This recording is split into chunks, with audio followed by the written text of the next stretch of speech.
आधी रात को होटल में कोल्ड ड्रिंक पी रहे थे वकील साहब। पुलिस पहुंची तो बतियाने लगे कानून। पहले पुलिस ने समझाया, फिर सीधा गाड़ी में बिठाया और थाने लाकर लिख डाली लंबी चौड़ी एफआईआर। काला कोट पहनकर विजय मिश्रा ने किया वो काम जज साहब भी नहीं सोच सकते ये ऐसा होगा।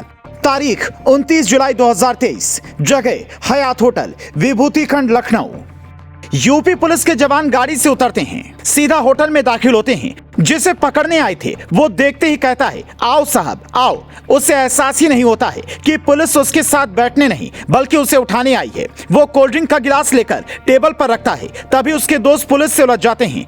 इतने में पुलिस के कुछ जवान उसे उठाकर सीधा गाड़ी में डाल देते हैं। अब वो वकील समझ जाता है कहानी क्या है। वो कानून बतियाना शुरू करता है।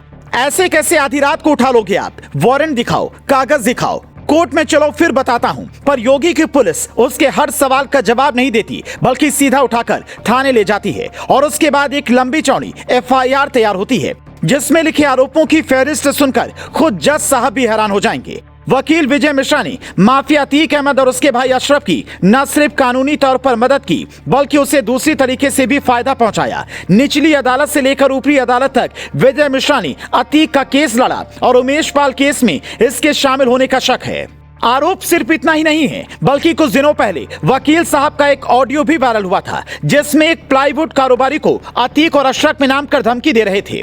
मतलब एडवोकेट विजय मिश्रा सिर्फ अदालत में ही अतीक की मदद नहीं करते बल्कि अतीक के नाम पर रंगदारी वसूलने में भी पीछे नहीं रहते। अतीक के पूरे परिवार का केस लड़ने का जिम्मा इन्हीं वकील साहब ने संभाल रखा था, पर अब खुद सलाखों के पीछे जा चुके हैं। इनका हाल भी अतीक के पुराने वकील रहे खान सौलत हनीफ की तरह हो सकता है।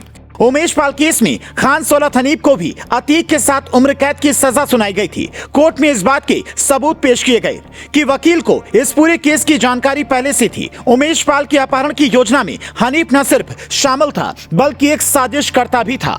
ऐसे में अगर एडवोकेट विजय मिश्रा के खिलाफ लगे आरोप भी सिद्ध हो जाते हैं तो न सिर्फ गुनाहों की सजा काटनी होगी बल्कि एडवोकेट हनीफ की तरह वकालत का रजिस्ट्रेशन भी रद्द हो सकता है। आप शायद ये जानकर हैरान हो जाएं कि एडवोकेट विजय मिश्रा केस लड़ने में ही अतीक का करीबी नहीं है बल्कि इनके बीच काफी मजबूत संबंध रहा है। वकील विजय मिश्रा का घर प्रयागराज के करेली में है। वकालत के पेशे में 10 साल का अनुभव है, पर ज्यादातर समय अतीक और उसके गुर्गों की फाइलों के पन्ने पलटने में ही बीते हैं। अभी जब अतीक और अशरफ की मौत हुई और सारे वकीलों ने केस लड़ने से मना कर दिया, तब विजय मिश्रा ने ही अतीक का केस लिया। मतलब जो फिल्मों में आप बड़े बड़े बदमाशों के वकील देखते हैं उसी टाइप का मिजाज इन वकील साहब का भी लगता है। इसीलिए पुलिस लंबे समय से इनकी तलाश में लगी थी।